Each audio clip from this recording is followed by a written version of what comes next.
Hello students, welcome to my channel. तो आज मैं आपको चैप्टर नंबर 3 मैट्रिसेस के एक्सरसाइज 3.2 का क्वेश्चन नंबर 17 करवाने जा रही हूँ। हमें दिया है if A is equal to this matrix and I is equal to this matrix find K so that A square is equal to KA minus 2I।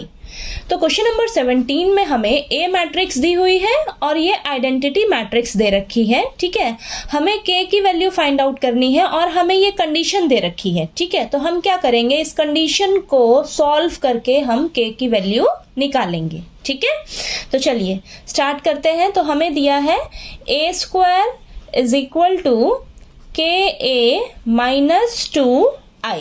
ठीक है, अब हमें A मैट्रिक्स दे रखी है, तो यहाँ पर आप लेफ्ट हैंड साइड में क्या करेंगे, A मैट्रिक्स को 2 टाइम्स मल्टीप्लाई करेंगे तो हमारे पास A स्क्वायर आएगा। ठीक है, तो यहाँ पर देखिए A मैट्रिक्स आपको दे रखी है 3 माइनस 2 4 माइनस 2। ठीक है, इसे हम क्या करेंगे 2 टाइम्स लिखेंगे। ठीक है, A मैट्रिक्स को, तो ये दोनों को मल्टीप्लाई करोगे तो आपके पास A स्क्वायर मैट्रिक्स आ जाएगा। ठीक है, अब यहाँ पर राइट हैंड साइड में आपको क्या दिया है, KA, यानी कि बाहर K रखिए और यहाँ पर A मैट्रिक्स लिखिए। ठीक है, तो A मैट्रिक्स है आपके पास 3 माइनस 2 4 माइनस 2। ठीक है, माइनस 2I यानी कि आइडेंटिटी मैट्रिक्स, तो आपके पास है 1 0 0 1।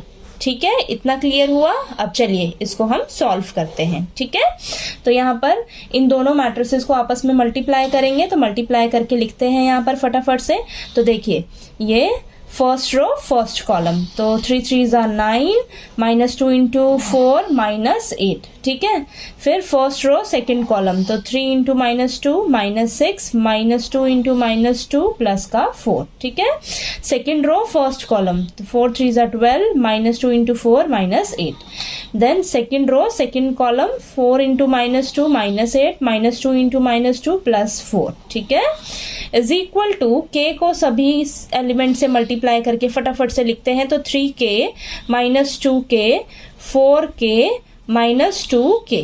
ठीक है, और यहाँ पर माइनस 2 को हम अंदर सभी एलिमेंट से मल्टीप्लाई करते हैं तो बाहर प्लस का साइन रहेगा, तो यहाँ पर आएगा माइनस 2 0 0 माइनस 2। ठीक है, चलिए आगे यहाँ पर इसे सॉल्व करते हैं, तो ये आएगा हमारे पास 1 और यहाँ पर माइनस 2, देन ये 4 माइनस 4। ठीक है, इज इक्वल टू इन दोनों मैट्रिसेस को चलिए ऐड कर लेते हैं, तो यहाँ पर आएगा हमारे पास 3K माइनस 2K। ठीक है, और ये 4K then minus 2K minus 2।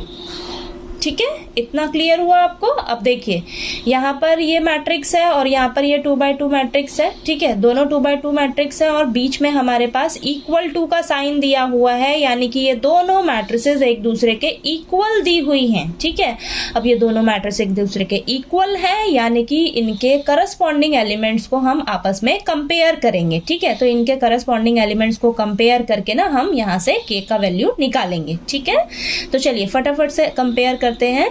तो यहाँ पर देखिए 1 इज इक्वल टू किसके हो जाएगा, 3K माइनस 2। ठीक है, नेक्स्ट सभी को कंपेयर कर लेते हैं, तो minus 2 is equal to minus 2K, then 4 is equal to 4K, then minus 4 is equal to minus 2K minus 2। तो मैं आपको सभी को कंपेयर करके K का वैल्यू निकाल कर दिखाती हूँ, आप एक को भी कंपेयर करके K का वैल्यू निकाल सकते हो। ठीक है, तो देखिए यहाँ पर इसको सॉल्व करते हैं, तो माइनस 2 इधर आकर 1 प्लस 2 हो जाएगा is equal to 3K, then 3 is equal to 3K, देन यहाँ से आपके पास K की वैल्यू क्या आ जाएगी, 3 मल्टीप्लाई में इधर डिवाइड में आ जाएगा। ठीक है, तो ये कैंसिल होके 1 आएगा, तो आपके पास K की वैल्यू क्या आ गई, 1 आ गई। ठीक है, चलिए ये वाला कंपेयर किया है हमने। ठीक है, इन दोनों एलिमेंट्स को, तो इसको सॉल्व करते हैं, तो माइनस 2, ये माइनस 2 मल्टीप्लाई में इधर आकर डिवाइड में हो जाएगा, आपस में ये कैंसिल होगा, तो माइनस 2 कैंसिल होएगा तो 1 आएगा, तो यहाँ पर K का वैल्यू क्या आ गया, 1 आ गया। ठीक है, फिर ये 4 मल्टीप्लाई में है K के साथ, तो इधर आकर डिवाइड में आ जाएगा। ठीक है, तो ये आपस में कैंसिल होएगा, तो देखिए K की वैल्यू क्या आ गई, 1 आ गई। ठीक है, तो आगे देखते हैं, माइनस 4 -2 इस साइड आकर प्लस का 2 हो जाएगा, तो ये -2 के यहाँ पर -2 बचेगा और ये -2 के -2 मल्टीप्लाई में इस साइड आकर डिवाइड में आ जाएगा -2, ठीक है। तो ये कैंसिल होएगा, ठीक है, -2 कैंसिल हो जाएंगे आपस में, तो यहाँ से k की वैल्यू हमारे पास क्या आ जाएगी, 1 आ जाएगी, ठीक है। तो मैंने यहाँ पर देखिए आपको सभी एलिमेंट्स को कंपेयर करके यहाँ पर k का वैल्यू निकाल कर दिखाया है। तो k की वैल्यू क्या आ रही है आपके पास, सभी में क्या आ रही है, 1 आ रही है, ठीक है, यानी कि आपकी k की वैल्यू क्या है, 1 है, ठीक है। तो देखिए क्वेश्चन नंबर 17 बहुत ही इजी था, ठीक है। तो आपको ये जो कंडीशन दी है इसको हमने सॉल्व करके k का वैल्यू फाइंड आउट किया है, ठीक है। तो आपको ये क्वेश्चन नंबर 17 अच्छे से क्लियर हो गया होगा। कहीं कोई डाउट आया आपको तो प्लीज़ आप कमेंट करके पूछिएगा, और अगर आपको मेरा पढ़ाया हुआ अच्छा लगे तो प्लीज़ मेरी वीडियो को लाइक कीजिए, शेयर कीजिए और ज़्यादा से ज़्यादा सब्सक्राइब कीजिएगा मेरे चैनल को। Thank you so much.